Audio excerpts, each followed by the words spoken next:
चिड़िया अपने बच्चों के साथ पेड़ पर रहती थी। उस पेड़ को किसान काटना चाहता था। चिड़िया ने कैसे पता किया कि किस दिन किसान सचमुच पेड़ काटने आएगा? किसी खेत में एक पेड़ पर चिड़िया अपने बच्चों के साथ रहती थी। वह दिन भर दाना चुगती और शाम को आकर अपने बच्चों को खिलाती। एक शाम को चिड़िया लौटी तो उसे बच्चों ने बताया कि आज किसान आया था।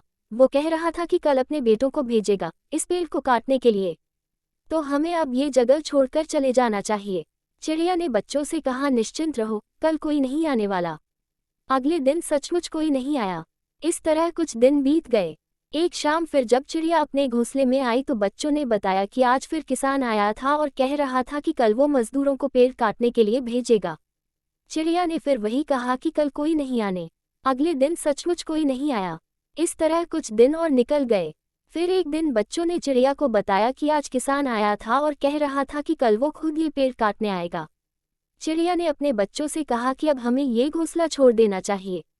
चिड़िया ने तब तक पास के पेड़ पर अपना घोंसला बना लिया था।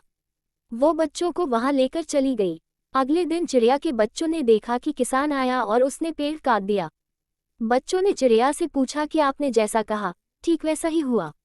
आपने जब कहा पेड़ काटने कोई नहीं आएगा, उस दिन कोई नहीं आया, और आपने जब कहा आज पेड़ काट दिया जाएगा, उस दिन पेड़ सचमुच कट गया।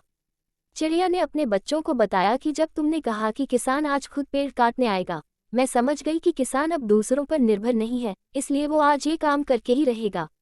इसके पहले किसान अपने बेटों पर, मजदूरों पर निर्भर था। लाइफ में बहुत से काम ऐसे होते हैं जो आपको खुद ही करने पड़ते हैं। इसके लिए किसी दूसरे पर निर्भर रहना मूर्खता होती है। इसलिए अपने जरूरी कामों के लिए दूसरों पर डिपेंड रहना छोड़ दे, नहीं तो किसी दिन आपका बड़ा नुकसान हो सकता है।